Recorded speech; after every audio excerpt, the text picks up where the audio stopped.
बिस्मिल्लाहिर्रहमानिर्रहीम। मैं हूं नवी सत्ती और बात कर रहे हैं जनाब गिलगित बल्तिस्तान की। गिलगित बल्तिस्तान में इलेक्शन 2026 यानी कि जनरल इलेक्शन जो है उसका शेड्यूल जारी हुआ।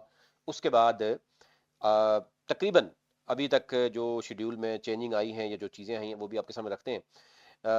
ओवरऑल अभी तक जो नॉमिनेशन पेपर्स हैं वो उसकी लास्ट डेट थी 20, और उसके बाद जो फाइनल 664 उम्मीदवार अभी तक गिलगित बल्तिस्तान के 24 हलकों में से सामने आए हैं। यानी ओवरऑल अगर मैं आपको गिलगित बल्तिस्तान के बारे में बताऊं तो गिलगित बल्तिस्तान की जो टोटल अगर रिकबा है तो उसकी अगर मैं बात करूं, बहुत से लोग जानना चाह रहे थे कि ये तकरीबन है 72,496 मरबा किलोमीटर और 28,174 मरबा मील है।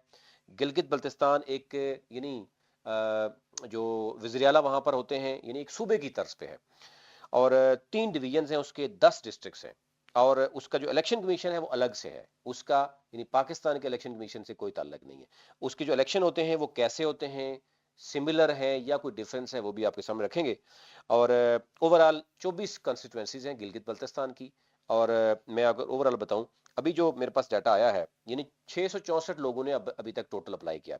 अगर आप गिलगित बल्तिस्तान के इलेक्शन के बारे में इंफॉर्मेशन जानना चाहते हैं या गिलगित बल्तिस्तान के इलेक्शन में इंटरेस्ट रखते हैं तो आप इस चैनल को जरूर सब्सक्राइब कीजिएगा। आपको यानी अभी से लेकर गिलगित बल्तिस्तान के इलेक्शन का रिजल्ट से लेकर गिलगित बल्तिस्तान की हुकूमत बनने तक तमाम तर मालूमात जो है वो आपसे शेयर करते रहेंगे।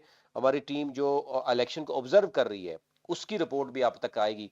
जो हमारे गिलगित बल्तिस्तान के हर डिस्ट्रिक्ट में, हर कंस्टिट्यूएंसी में हमारे ऑब्जर्वर नेटवर्क के लोग मौजूद होंगे। वो इलेक्शन डे पे इलेक्शन को ऑब्जर्व भी करेंगे और साथ साथ जो है वो आप तक इंफॉर्मेशन भी लाते जाएंगे। अच्छा, ओवरऑल बात करें तो जो गिलगित के मैंने बताया कि 24 हल्के हैं, 24 हल्कों में 664 टोटल उम्मीदवार सामने आए हैं। उसमें जो सबसे ज्यादा उम्मीदवार हैं वो किस हल्के में हैं और सबसे कम किस हल्के में है, वो डाटा भी आपके सामने रखते हैं। अब क्योंकि स्क्रूटनी का अमल शुरू हो गया है, 21 अप्रैल से लेकर 28 अप्रैल तक ये जितने भी डॉक्यूमेंट्स हैं 664 यानी उम्मीदवार हैं, इनकी स्क्रूटनी होगी। कुछ के कागजात नामजदगी जो है वो रिजेक्ट हो जाएंगे, फिर वो अपील में चले जाएंगे। तो लेकिन अभी ये 28 तक ये स्क्रूटनी का अमल चल रहा है जो इलेक्शन कमीशन के शेड्यूल के मुताबिक।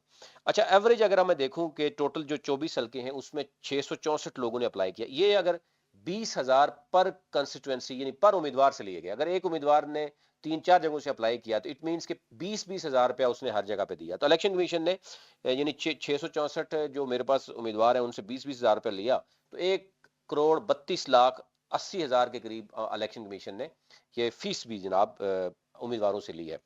अच्छा, आगे चल के हम आपको बताएंगे भी कितने उम्मीदवार जो है वो पीएचडीज हैं, कितने उम्मीदवार जो है वो ग्रेजुएट हैं, कितने उम्मीदवार अंडर मैट्रिक हैं, कितने उम्मीदवार जो है वो 80 प्लस हैं, या कितने उम्मीदवार जो है वो यानी नौजवान हैं। ये भी हम आपके साथ डेटा शेयर करते जाएंगे। हमारी रिसर्च जो टीम है इस पे काम कर रही है। अभी मैं बताऊं, अगर सबसे ज्यादा जो उम्मीदवार मैदान में आए हैं वो आए हैं गिलगित के जो हल्का 2 है यानी GBLA 2, और हल्का भी 2 है इसका। इसका इसमें 58 उम्मीदवार मैदान में आए हैं, और इसमें जो वोट बैंक है वो भी गिलगित बल्तिस्तान की कंस्टिट्यूएंसी का सबसे ज्यादा वोट बैंक है, यानी 56,196 वोट बैंक है अब की बार 2026 के इलेक्शन की बात करें तो। साथ अगर मैं बताऊं कि जो अस्तौर है दूसरे नंबर पे, अस्तौर 2 यानी GBLA 14 कहलाता है, वहां पर जो है 57 उम्मीदवारों के वहां पे मैदान में है। और इसी तरह जो है अगर आप ओवरऑल कम वोट बैंक की बात करें, वो नगर 2 है, यहाँ का वोट बैंक 18,296 है। तो यूं अब वोट बैंक पे तो शायद हम पहले बात भी कर चुके हैं। एवरेज मुझे देखने में आ रही है कि वो 27 से 28 एवरेज है हर कंस्टिट्यूंसी में, जो कि 2020 में तकरीबन 17-18 की थी या उससे भी कम थी, 15 की बताई जा रही थी, शायद हमने उस पर भी बात की थी इस पे। अच्छा, अब अगर बात करें लो यानी कम से कम लोग कहाँ पे आए हैं, तो कम से कम जो है वो द्यामर जो 4 है, GBLA 18 है, उसमें 11 लोगों ने टोटल उम्मीदवार सामने आए हैं। इसी तरह द्यामर जो GBLA 17 है उसमें 14 लोग जो है वो उम्मीदवार मैदान में आए हैं। तो यूं जो है वो आप समझते हैं कि इस हल्के में जो है वो बहुत, जो पहले 6 हल्के हैं वहां पर उम्मीदवारों की तादाद ज्यादा है, यानी GBLA 1 यानी गिलगित सिटी के जो 3 हल्के हैं, फिर नगर के 2 हल्के हैं, और फिर हुंजा का हल्का है। यहाँ पर ओवरऑल एवरेज जो है ओवरऑल ज्यादा है, यानी जहाँ कैंडिडेट उम्मीदवारों की ज्यादा तादाद है, ज्यादा लोगों का इंटरेस्ट है इलेक्शन लड़ने में। और साथ साथ क्योंकि कौंसिल के लिए भी अभी आपको पता है नामजदगी होने शुरू हो जाएगी, साथ बात हो रही है जनाब के बल्दियाती इलेक्शन भी होंगे, लेकिन उस पर फिलहाल बाद में बात करेंगे। ये ओवरऑल जो सूरत हाल थी वो आप तक रखनी थी। मजीद जो इसमें अपडेट होती जाएगी वो आपको बताएंगे, लेकिन फिलहाल स्क्रूटनी का अमल चल रहा है। और जो उम्मीदवार आ रहे हैं वो आपके सामने आते जाएंगे। इसमें जो बड़े उम्मीदवार हैं जैसे पीपल्स पार्टी के, नून लीग के, इस्तेकाम पार्टी है, या पीटीआई जो वफाक से आप ऑलमोस्ट जो वफाकी पार्टी हैं, फिर रीजनल पार्टियां भी वहां पर हैं, उनके कुछ हर हल्के में मुख्तलिफ डायनामिक्स गिलगित बल्तिस्तान में नजर आएंगे। किसी जगह पे पॉलिटिकल पार्टी का कोई असर रसूख नहीं, वहाँ के लोकल जो है वहाँ का बड़ा असर रसूख रखते हैं।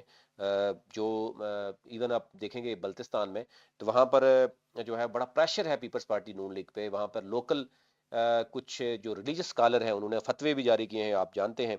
तो यूं जो है वो कल यानी political parties, all political parties यानी जितने भी हैं उनको बुलाया गया है इलेक्शन कमीशन की तरफ से। उसमें टीओआर बताए जाएंगे कि इलेक्शन कमीशन में ज़ाब्ता इखलाक क्या होगा, चीज़ें क्या होंगी, वो भी हम आपके सामने रखेंगे। लेकिन ये अभी तक जो चीज़ें सामने आ रही हैं कि हफीज़ रहमान साहब जो है, ये मुस्लिम लीग नून के सदर हैं, उन्होंने 3 हल्कों से इलेक्शन लड़ने का फैसला किया है कागजात नामजदगी के हवाले से। यानी देखा जाए गिलगित यानी सिटी 1 जो हल्का 1 है जीबीएलए T2 भी है, उसके बाद वो अस्तोर 2 है यानी जीबीएलए 14 जो है, उसमें भी वो इलेक्शन लड़ने के लिए अभी तक मैदान में है। अब देखना यह होगा कि तीनों हल्कों से लड़ेंगे या 2 में जाएंगे या 1 में जाएंगे, लेकिन वो अपनी सीट जो है वो सिक्योर करना चाह रहे हैं। इसी तरह लास्ट टाइम जो है ना, हमने देखा कि जो पीपल्स पार्टी के सदर हैं अमजद हुसैन, वो भी 2 हल्कों से इलेक्शन लड़े थे। तो अब की बार वो कहाँ कहाँ पे जाएंगे, बाकी जो है, क्योंकि पीपल्स पार्टी अभी तक बल्तिस्तान और मुख्तलिफ रीजन में जो इंटरव्यूज है वो कर रही है। इसी तरह गुज़िश्ता जो है दिनों में मुस्लिम लीग नून का पंजाब हाउस में जो है वो मेन बैठक हुई है इलेक्शन के हवाले से। और मियां नवाज शरीफ साहब, आपको पता है कि वो एक बड़ी देर के बाद दोबारा से वो मंजर आम पर आए हैं। 2024 के इलेक्शन में भी वो आए थे, अब वो गिलगित बल्तिस्तान के इलेक्शन के लिए आए हैं। आगे कश्मीर का इलेक्शन है, उसके लिए भी कहा जा रहा है कि मियां साहब जो है वो पार्टी की सदारत भी करेंगे और जो है वो टिकट भी तकसीम करेंगे। और उन्होंने फिर लंबे दावे भी किए। उन्होंने कहा जी हमने ही सारा कुछ किया। तो आगे भी चल के देखते हैं कि वो बाकी पॉलिटिकल पार्टीज क्या क्या दावा करती हैं। तो लेकिन ये ओवरऑल सूरत हाल थी कि आप तक रखनी थी। मजीद जो इस पे अपडेट होगी वो आप तक रखेंगे। अभी तक लिए इतना ही।